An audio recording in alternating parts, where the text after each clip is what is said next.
yang lebih ringkas, lebih ringan ialah bagaimana Islam ini salah satu daripada pensyariatan Islam ialah untuk membasmi, untuk membeteras gejala-gejala orang kata apa yang berlaku pada masyarakat jahiliah dulu, ialah manusia tidak menjaga nasab. Benda ni tuan-tuan kita boleh tengok dalam kisah sejarah perkahwinan dalam Islam. Mungkin kalau tuan-tuan bisa ikuti kuliah sirah saya, mungkin sahabat-sahabat Dr. Zahari, Maman kita di surau bila saya syarah sejarah perkahwinan dalam Islam itu sendiri, kenapa disyariatkan perkahwinan pada kita? Kenapa? Yang pertama, untuk menjaga kemaluan kita dan menjaga kita punya keturunan, untuk menjaga keturunan. Sebab di sana pada zaman orang kata sebelum kenabian, pada zaman jahiliah terdapat 4 jenis perkahwinan. Terdapat 4 jenis perkahwinan. Saya kongsilah ni kira ilmu pengetahuan, ilmu am lah. Dan kita boleh ukur tuan-tuan, kita boleh nilai dan kita boleh buat benchmark dengan masyarakat yang ada pada zaman hari ini.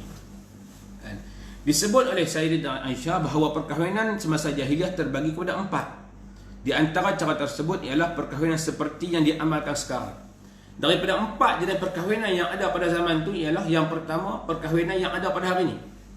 Mana kata apa tuan-tuan, bila mana nak berkahwin, macam kita hari ni lah, pergi hantar orang merisik, bertunang, lepas bertunang, akad nikah. Terima kasih Kak Sal kita. Mana kata itu perkahwinan yang pertama. Orang tanya, macam mana orang zaman jahiliah ni ada bunuh orang, ada tak bunuh orang. Yang bunuh orang ni tuan-tuan bukan semua, bukan semua. Itu ada kita baca dalam sirah Nabi SAW, kitab karangan saya tak ingat, Ibnu Hisham. Sirah Ibnu Hisham diceritakan kepada kita bagaimana golongan-golongan mana yang dia bunuh orang. Apa sebab sejarah dia bunuh orang, itu dia ada dibahaskan lah. Tapi pagi ini kita sebut jenis pernikahan zaman baginda Nabi SAW. Yang pertamanya nikah macam zaman hari ini. Yang keduanya disebut sebagai nikah istibda. Yang keduanya istibda. Hak kedua, ketiga dan keempat, hak ni yang tak betul. Kenapa? Kerana nikah yang kedua ni adalah pernikahan di mana seorang lelaki bila dia berkahwin dengan seorang isteri, dia tak akan bersama lagi, dia tak akan bersetubuh lagi dengan isteri dia ni, melainkan isteri dia akan pergi bersetubuh ataupun bersama dengan mana-mana pembesar yang ada pada zaman tu. Sama ada ketua kabilah, sama ada orang kaya, orang berpengaruh. Dan tuan-tuan, sampai mana? Sampai bila mana isteri dia mengandung. Dan bila isteri dia mengandung, baru dia akan setubuh dengan isteri dia. Bila dapat anak, dia akan julang, dia akan angkat, dia akan isytihar kepada penduduk Mekah dengan rasa bangganya. Ini mungkin berlaku tuan-tuan dalam kalangan masyarakat, mungkinlah bukan kelas atasan lah, mungkin kelas bawah, kelas sederhana ni, orang pengkelasan masyarakat yang ada pada ketika itu lah. Ada golongan bangsawan, ada golongan-golongan biasa, dan ada golongan-golongan hamba. Depa rasa diri depa tak hebat, keturunan depa tak hebat, maka untuk jadikan keturunan depa hebat ni, isteri depa ni mereka akan pergi bersetubuh. Waalaikumsalam Amirul kita. Terima kasih pada begini. Bersetubuh di sana. Jadi ini yang kedua, pernikahan istibda. Dan pernikahan yang ketiga ialah pernikahan dengan satu cara yang mana seorang wanita dia akan bersetubuh dengan tak lebih daripada 10 orang lelaki. Dia akan cari, dia akan ketuk pintu pergi rumah kawan ni, dia ajak kawan ni, dia ajak kawan ni, dia ajak kawan ni. Akhirnya bila mana dia mengandung dan dia dapat anak, bila mana di sana tuan-tuan, dia akan pilih, dia akan bila mana dah mengandung, bila mana dah melahirkan anak, dia panggil ke 10 orang ni ataupun 8 orang ataupun 9 orang duduk depan dia akan ambil budak ni, tengok hak mana muka yang acu, tengok yang mana muka nak sama dengan muka anak dia. Kan tuan-tuan, tengok, test tengok, dia kata muka kau ni nak macam muka anak dia. Dia kata tunjuk yang ni lah anak dia. Yang ni lah pak dia, yang ni lah anak dia. Itu perkahwinan yang kedua yang berlaku pada zaman baginda Nabi SAW. Dan pada zamannya, pada pernikahan yang keempat ialah seorang wanita bersetubuh dengan lebih daripada 40 orang lelaki. Tuan-tuan, 40 orang lelaki. Dan bila mana dia dapat anak, pada ketika tu dia akan buat cabutan undi. Mungkinlah siapa dia mai, dia register. Yang duduk dengan dia register bulan 1 tabung, duduk register bulan 1 tabung, bulan 1 tabung, dapat anak dia tercabut undi. Kan? Jadi di sana bermakna kan, tak tahu siapa lapak, jadi main cabut undi. Ini pernikahan yang ada pada zaman baginda Nabi SAW, seperti mana dibincangkan dalam kitab Ar-Rahiqul Makhtum. Kitab Ar-Rahiqul Makhtum yang diceritakan daripada pengarang kitab, bawa daripada riwayat daripada Sayyidatina Aisyah, menceritakan kepada kita 4 jenis perkahwinan ada pada zaman baginda Nabi SAW. Jadi pada zaman tu kita pun tahu masyarakat pada ketika tu mereka rosak. Mereka rosak dari sudut menjaga nasab dan keturunan. Nasab mereka. Tapi tuan-tuan, hari ini pun kita rasa ada lah. Dan apa yang berlaku pada zaman jahiliah, kita rasa hari ini pun berlaku juga pada zaman yang kita ada hari ini. Cuma kita tak, kita boleh tengok dengan depan mata kepala kita, kita boleh tengok, tapi bab ni nak sentuh tu dia sensitif lah tuan-tuan. Kan? Jadi bila mana benda ni Allah Subhanahu Wa Taala sebut pada kita, dan mereka yang selalu menjaga kemaluan, kerana apa? Inilah kemuncak kepada menjaga kehormatan seorang manusia. Seorang manusia, kan? Dan engkau tidak dapat menjaga kemaluanmu kecuali apabila engkau menjaga matamu, engkau menjaga hatimu supaya ia jangan berfikir yang bukan-bukan, dan menjaga perut daripada makanan yang syubhat atau berlebih-lebihan dalam memakan yang halal, kerana semua itu adalah penggerak bagi syahwat dan merupakan sebab bermulanya syahwat. Tuan-tuan, di sana disebut oleh Imam Ghazali, dia kata bermulanya, kenapa kemuncak, orang kata apa? Bagaimana nak menjaga kemaluan ni? Dia sebut kena menjaga 3 benda. Kena menjaga 3 benda. Yang pertama, nak kena jaga mata. Kita dah bincang dah sebelum ni tuan-tuan. Kita dah bincang berkaitan dengan bagaimana kita perlu menjaga mata kita, kan? Yang keduanya, bila mana kita menjaga mata, yang keduanya kita nak kena jaga hati kita. Kerana hati merupakan raja dalam diri, kan? Hati merupakan raja dalam diri kita. Kerana apa? Kalau hati ni contohnya selalu saya sebut mudah lah. Manusia ni dengan hati, walaupun dunia ni secanggih mana sekalipun, tetapi yang menghubungkan manusia ialah hati. Kalau tak ada hati, kita takkan berhubung dengan orang, tuan-tuan. Ini bahasa mudah lah. Selalu disebut oleh Ustaz Fahrul pada saya dulu. Dia kata, Faisal, hari ni manusia ada secanggih-canggih telefon. Bila manusia tu dia ada hati, dia ada perasaan, dia rasa ada cinta, dia ada rasa sayang, kan? Handphone biasa pun dia akan boleh telefon, dia akan telefon kawan dia, telefon mak dia di kampung, dia boleh berhubung dengan kawan dia boleh. Tetapi dia kata, kalaulah hati tu dah tak ada. Orang Kedah kata tak ada hati, bila jauh hati, istilah dia jauh hati, tak ada perasaan ni. Macam mana canggih pun teknologi yang ada pada kita ni, kita takkan berhubung dengan orang tu. Kenapa? Kita dah tak ada hati. Sebab tu dia kata, hati ni adalah komunikasi ataupun alat yang Allah bagi, signal yang Allah bagi yang paling canggih. Okay, yang paling canggih. Kalau kita tak ada hati, orang bukan tak hati ni ada lah dalam badan ni, orang istilah dia lah. Kalau tidak ada, orang kata apa, hati pun dah tak mau meluat, kan? Manusia dia tidak akan berhubung di antara satu sama lain. Dan hati ni kita nak kena jaga. Kerana apa? Kerana dia adalah raja dalam diri. Nabi pun sebut, tuan-tuan, innamal fil jasadil mudghah, iza salahat salahat jasadu kulluhu, wa iza fasadat fasadat jasadu kulluhu, ala wa hiya qalb. Dalam diri manusia ni ada seketul daging. Seketul daging.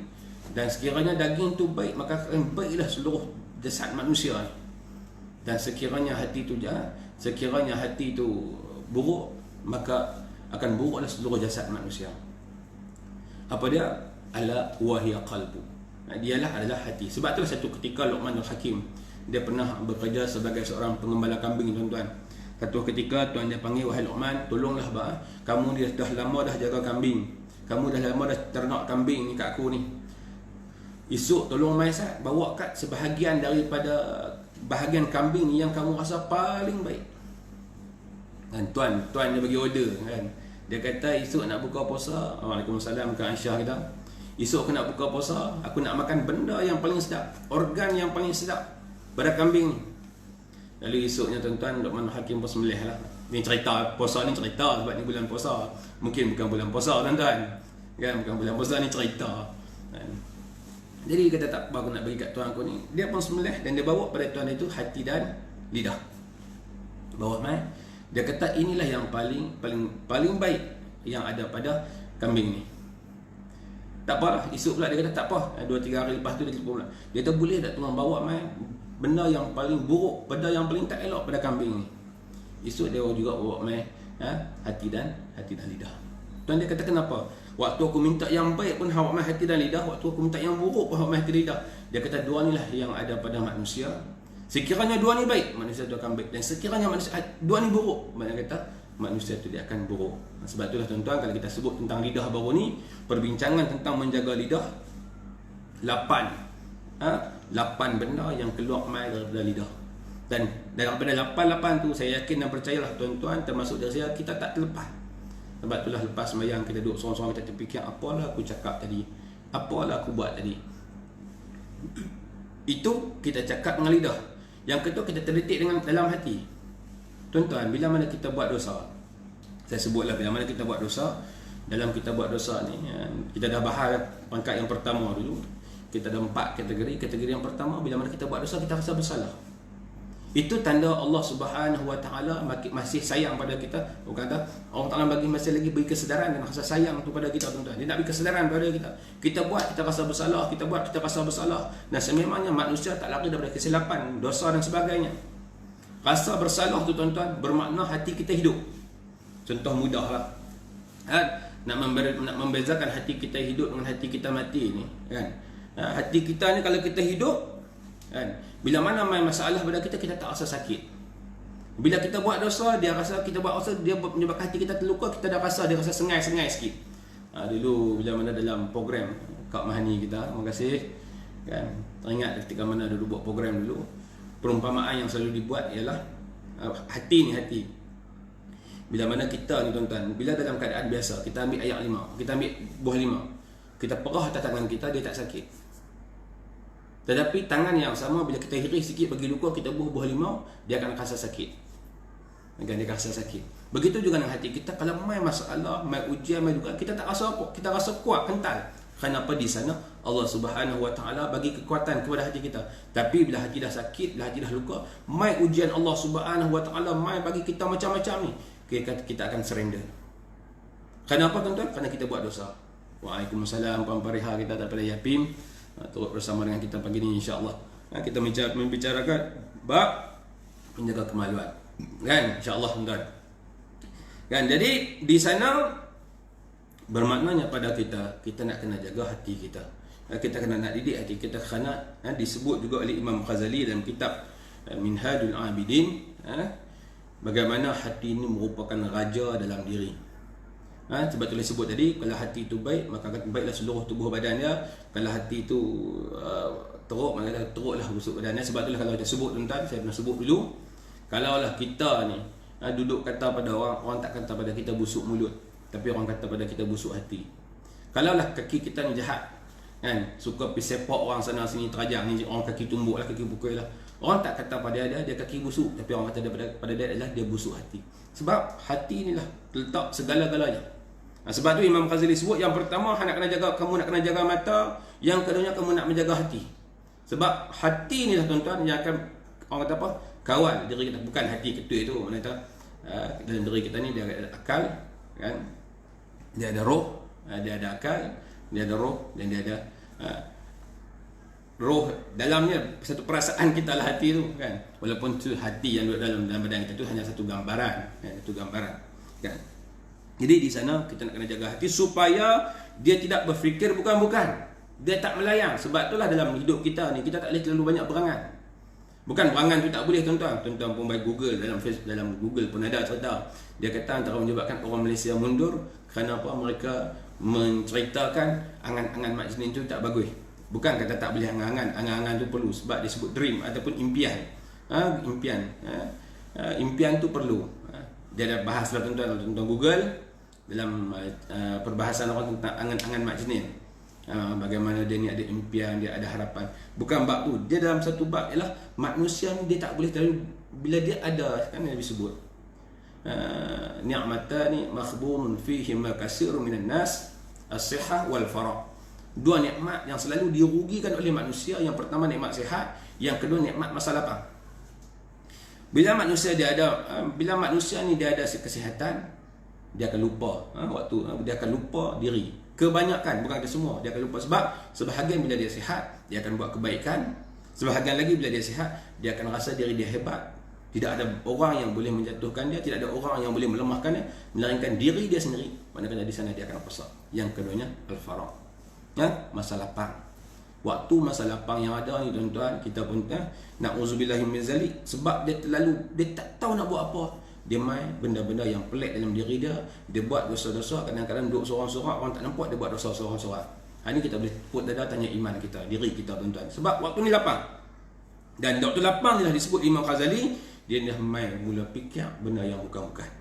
Dia fikir benda tu dia membayangkan, dia membayang, buat imajinasi.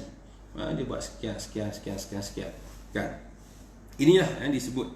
Dan menjaga perut daripada makanan yang syubhat atau berlebihan dalam memakan yang halal, kerana semuanya adalah penggerak bagi syahwat dan merupakan sebab bermulanya syahwat. Yang disebut semalam, bermulanya segala keburukan tuan-tuan, kejahatan itu dia bermula pada perut, dan segala penyakit juga dia bermula daripada perut. Jadi 3 benda kita kena jaga untuk kita menjaga kehormatan kita. Yang pertama mata, yang keduanya kita nak kena jaga hati, yang ketiganya kita nak kena jaga perut kita. Baru dia akan turun ke kemaluan kita. Jadi di sana juga Nabi SAW sebut dalam sebuah hadis Nabi SAW, siapa yang menjamin bagiku apa yang ada di antara tulang dan dagunya. Nabi kata, siapa dia dah boleh jamin di antara ada tulang dengan dagu ni, yakni mulut, dan apa yang ada di antara kedua kakinya, yang ada di antara kedua kakinya, yakni kemaluan, maka aku menjamin baginya syurga. Tuan-tuan, nak abang kata benda ni, kalaulah kita ni termasuk orang yang boleh menjaga ni, bermaksud kita ni golongan-golongan yang Allah Subhanahu Wa Taala bagi kebaikan pada kita. Allah bagi kebaikan kepada kita. Kenapa? Disebut oleh Allah Subhanahu Wa Taala, wala taqrabuz zina innahu kana fahishatan wa sa'a sabila. Kan, janganlah kita ni menghampiri zina, kan? Sesungguhnya zina itu merupakan satu fahisyah, perbuatan keji, perbuatan yang buruk dan seburuk-buruk jalan. Sebab itulah dalam Islam ni tuan-tuan, kita pun tahu Allah Subhanahu Wa Taala memberikan kepada kita salah satu syariat yang Allah bagi kepada kita ialah perkahwinan. Kenapa? Salah satu jalan, satu kaedah untuk memberikan manusia menyalurkan apa yang sebab sifat manusia ni nak disayangi dan nak menyayangi. Lumrah manusia dia nak berkahwin, sebab manusia diciptakan lelaki dan wanita. Tetapi di sana tuan-tuan, sekiranya Islam beri garis panduan. Kenapa? Kerana nak jaga keturunan. Di sana Islam nak menjaga keturunan. Dan disebut juga oleh Nabi SAW, "Iza lam tastahi fasna' ma syi'ta." Manusia ni kemuncak pada bila mana dia hilang malu, dia dah tak ada rasa malu dalam diri dia, maka ketika tu Nabi kata dia akan buat apa saja. Manusia ni tuan-tuan dalam hidup kita ni, sebab itulah bila mana kita kait, walaupun kita kata malu dengan kemaluan tu benda yang berbeza, walaupun sebab itu istilah Melayu ya, kan. Tapi di sana kita boleh tahu kemuncak kepada orang hilang malu ni, dia bermula kita nak kena jaga adalah kita nak kena jaga malu. Nabi pun sebut pada kita, al-haya' minal iman, al-haya'u la ya'ti illa bi khair. Malu itulah sebahagian daripada iman, dan rasa malu itu tidak mendatangkan kecuali hanyalah kebaikan. Dan tuan-tuan, bila kita rasa jaga malu dalam diri kita, kita rasa kita jaga. Terima kasih Datin Aini untuk sama-sama kita begini. Datuk Azura untuk bersama dengan kita pada pagi ini, insya-Allah. Dan itu berkaitan dengan bab menjaga kemaluan. Seterusnya tuan-tuan, Imam Ghazali sebut pada kita pada menyatakan bab yang ke-6, yakni menjaga 2 tangan. Maka hendaklah engkau menjaga 2 tanganmu daripada memukul seorang muslim. Tuan-tuan, disebut di sini ialah berkaitan dengan Allah. Antara nikmat yang Allah bagi kepada kita ialah nikmat tangan. Nikmat tangan. Kita ada 12 tangan. Dan ni antara disebut oleh kalau kita baca, saya tak ingat tafsir mana saya baca, antara walaqad karramna bani Adam, kan? Sesungguhnya aku telah memuliakan anak-anak Adam, kan? Dan satu istilah perbahasan berkaitan dengan karramna bani Adam ini ialah, antaranya ialah disebut oleh ulama, antara kemuliaan yang ada pada anak Adam ni berbanding dengan ciptaan-ciptaan yang lain ialah, yang pertama Allah bagi akal, yang kedua Allah bagi tangan, dan dia boleh makan nasi dengan tangan. Dia boleh makan dengan tangan. Akal dan tangan. Ada binatang lain juga tuan-tuan, dia makan dengan mulut, dia tak pakai tangan. Walaupun kita tengok kera pakai tangan, tapi dia tak ada akal. Tetapi setengah, saya tak ingat sama ada Ad-Dahak, Imam Ad-Dahak, saya pesing dengan rujuk balik tafsir. Bila disebut walaqad karramna bani Adam, telah aku muliakan, telah aku angkat darjat martabat anak Adam ini. Antaranya apa untuk membezakan anak Adam ni mulia nak berbanding dengan orang lain ialah aku kurniakan kepada mereka akal, dan aku kurniakan kepada mereka tangan, dan mereka gunakan tangan itu untuk makan. Tuan-tuan, itu perbahasan ulama lah. Perbahasan ulama ni panjang, banyak. Ada yang sebut kata mulia dari sudut takwa, dimuliakan dengan takwa, dimuliakan. Sampai satu pendapat menyatakan sebab itulah sebut tangan ini merupakan salah satu nikmat yang Allah bagi kepada kita. Nak habaq kata tangan ni betul-betul nikmat, tuan-tuan. Contoh. Kita selalu makan, saya yakinlah sini ada tentera, sini ada polis, sini kita selalu makan, dan kita pun duduk makan di kedai makan. Kan? Bila kita makan, kalau kita makan pakai sudu, ni pun saya dapat dalam tafsir, dalam perbahasan tafsir. Antara benda yang hebatnya tangan ni ialah dia sensor.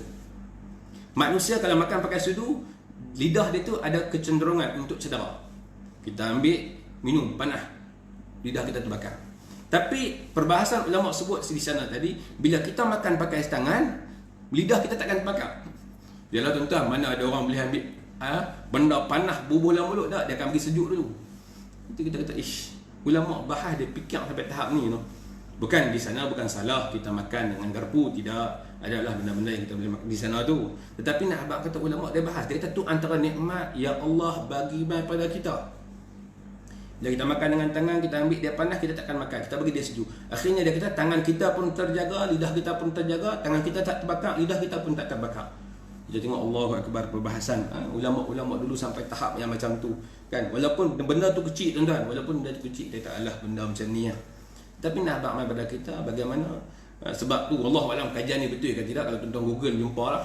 Antaranya bila manusia ni makan pakai garpu, garpu tu tadi dia kata ada kecenderungan, garpu tu nak compare dengan tangan ni, dia kata lebih baik pakai tangan sebab di sana ada enzim yang boleh bila kita makan. Allah alam, saya tak pasti, itu kena tanya saintis. Dia kata ustaz ni dia kata main Google, ini contoh itu kita nak kena ada kesahihan. Tapi di sana tangan Allah berikan kepada kita kemuncak untuk kita merasai nikmat Allah Subhanahu Wa Taala.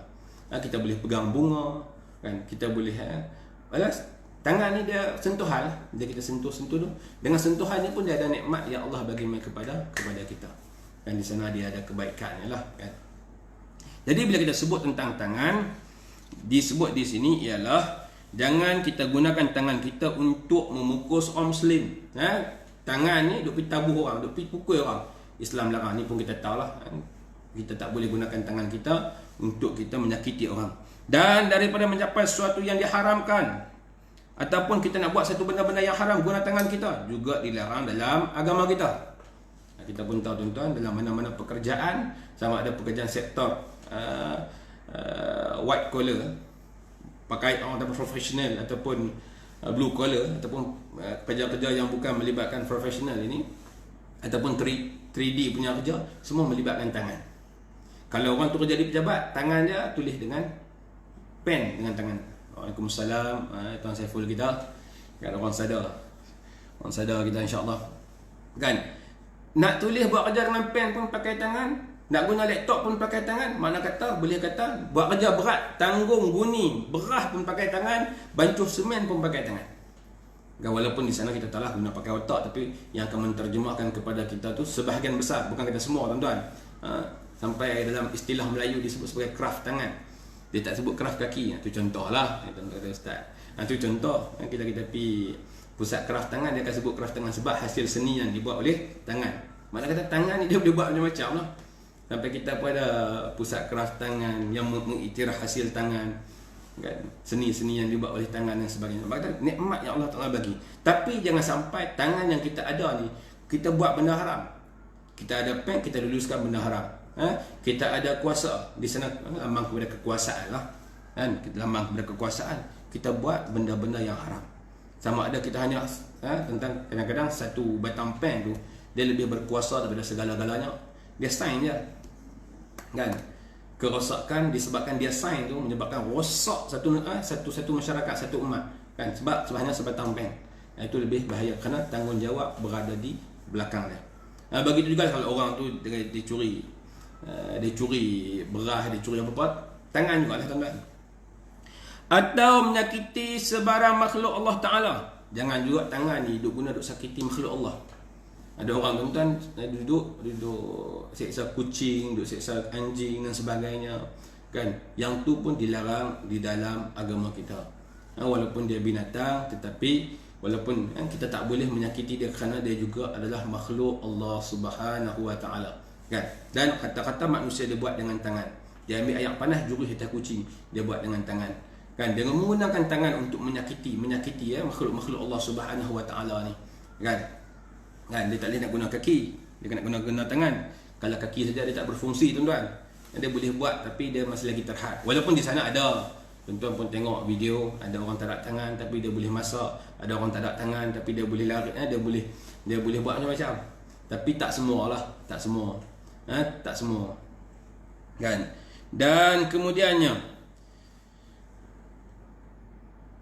dan engkau jaga pula tanganmu daripada mengkhianati amanah atau simpanan orang, dan daripada menulis sesuatu yang tidak boleh diucapkan. Tuan-tuan, dia kata yang pertama, tangan ni juga ada amanah orang bagi pada kita. Tangan ni kita nak kena jaga. Yang keduanya, kita yang antara simpanan orang, dan kita tulis, jangan tulis benda-benda hak kita tak boleh ucap. Setengah orang tuan-tuan dia tak sebab itulah psikologi hari ni dibincangkan. Manusia dia tak berani nak berkata-kata di rumah. Manusia dia tak berani mengeluarkan kata-kata kesat kat rumah sebab dia ada ayah. Dia duduk di sekolah, dia tak berani kata-kata kesat. Duduk di pejabat sebab dia ada bos, dia tak berani. Tapi dia menggunakan media sosial, dia menulis tu apa saja. Saya pernah sebut pada tuan-tuan, dalam media sosial, Facebook, Twitter, Instagram, dia boleh kata kepada raja, dia boleh kata pada Perdana Menteri, dia boleh kata pada bos dia boleh kata pada siapa saja tanpa ada halangan dan batasan. Tak pelik tuan-tuan, kalau dia duduk di pejabat, duduk di pejabat ni malu, kan, tak cakap dengan orang, nampak tertib, buka Facebook dia tuan-tuan, tengok dia kata dia ni orang ke apa dia ni, kan?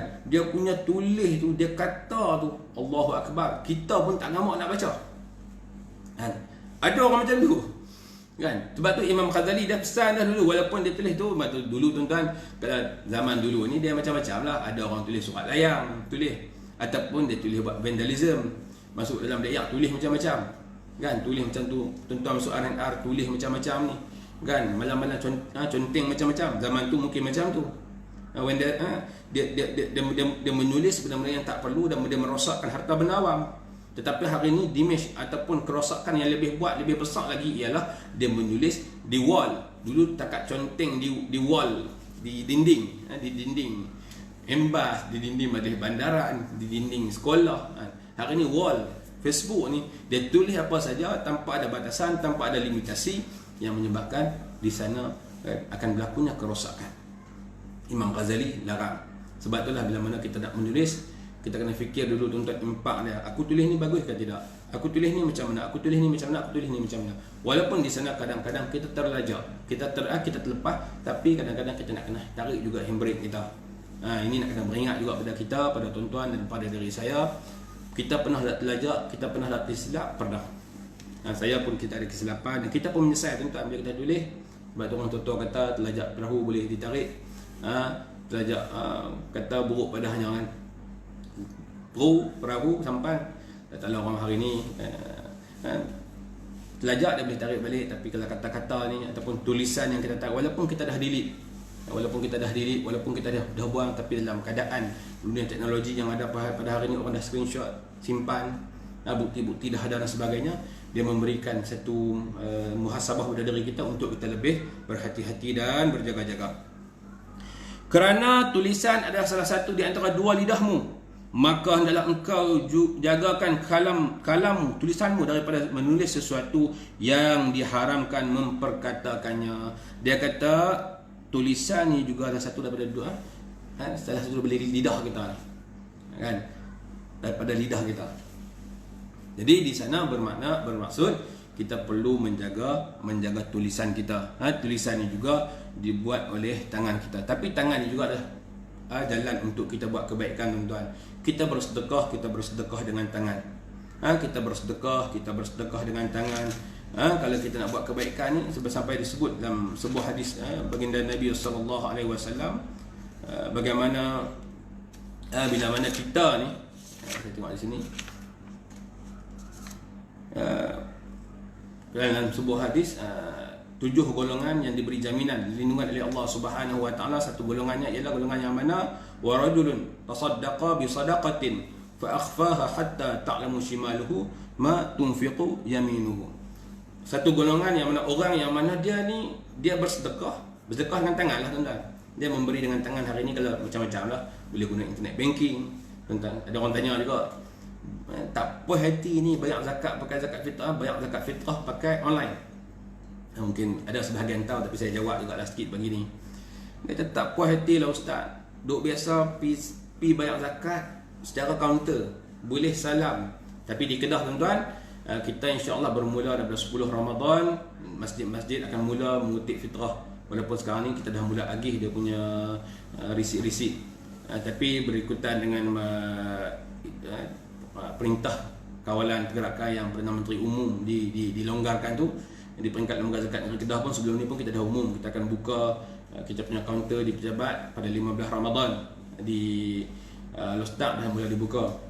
Jadi orang tanya, dia kata tak puas hati ni selalu duk bayar zakat ni secara berdepan. Kan, boleh ke tak? Dulu orang duk bincang, saya ulang lah. Orang bincang, boleh ke tak bayar zakat fitrah pakai beras? Dah selesai dah. Mula peringkat pertama orang masyarakat tak boleh terima. Daripada duk pakai beras, bayar pakai duit. Tak apa lagi lah pakai duit.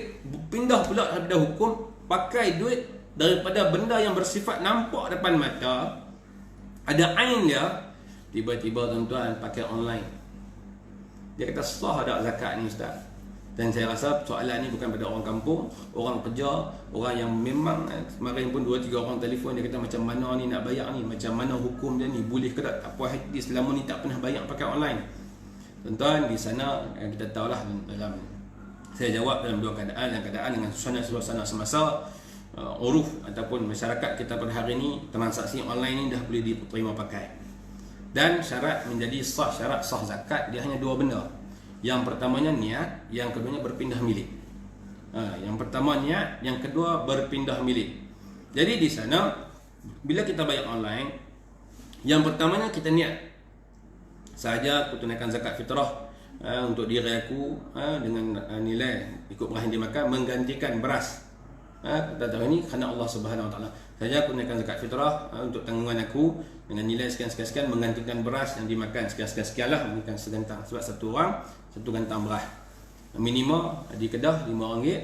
Bagi siapa yang makan beras orang kata apa, beras 15% atau 10% cuak RM5.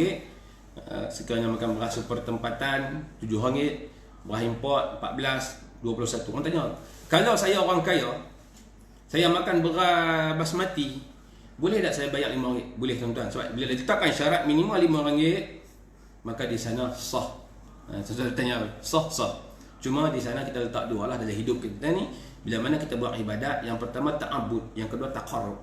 Bila kita bayar takat yang wajib, kita ta'abud, memperhambakan diri kepada Allah Subhanahu Wa Taala. Nak taqarrub, kita nak kena buat lebih yang afdal bagi diri kita. Itulah bezanya di antara zakat dengan sedekah. Sedekah, zakat, dia bersifat ta'abud, kehambaan kita pada Allah Subhanahu Wa Taala. Sebab kita wajib buat. Tetapi bila sebut sedekah, merupakan taqarrub. Kita dah buat lebih, kita bagi lebih. Zakat pun kita bayar, sedekah pun kita buat untuk kita mendekatkan diri kita dengan Allah Subhanahu Wa Taala. Kan? Kalau kita makan beras basmati, beras ni, ada seorang tu tuan-tuan, pengalaman kita, dia tak tahu dia makan beras apa lah. Main nak bayar lebih kat 70 lebih seorang. Terpulang pada dia lah, kita kata tak kesyarat zakat. Di Kedah takat wajib hari ni, kalau tahun lepas RM7, tahun ni RM5. Kan? Jadi terpulanglah pada kita, kalau kita nak bayar pada tu imam pun boleh, kaunter akan dibuka, tidak ada masalah. Tapi kalau nak bayar online pun sah, kerana di sana ada di sana itu berlakunya pemindahan milik. Bila mana kita bayar zakat, yang pertama niat, kita niat saya tunaikan zakat, yang keduanya berlaku pemindahan milik kita, hak kita daripada kita pergi kepada amil, ataupun yang ni lembaga zakat negeri Kedah, ataupun kalau tuan-tuan duduk di Selangor, lembaga zakat Selangor. Kalau tuan-tuan duduk Perak, di Majlis Agama Islam negeri Perak. Kalau duduk di wilayah, mungkin zakat itu kan pergi kepada PPZ ataupun pergi kepada Majlis Agama Islam wilayah. Di sana berlakunya pemindahan milik. Itu konsepnya. Itu konsep cara sah zakat. Macam tu jugalah kalau kita bagi zakat, yang lain pun kita ada duit buat bendang 1/10 bayar zakat. Kita ambil bahagian zakat kita tu kita simpan, tak bagi pada asnaf. Kita kata ni duit zakat aku ni. Selagi kita tak bagi tuan-tuan, tak dianggap tu zakat. Kerana dia masih lagi milikkan kita. Niat tak cukup. Niat mesti disertai dengan perbuatan. Macam kita semayang lah, kita solat dan niat saja aku solat fardu maghrib 3 rakaat, tunai kerana Allah Ta'ala. Kita berhenti duduk saja tengok TV tuan-tuan. Dia tidak menjadikan solat kita tu sah.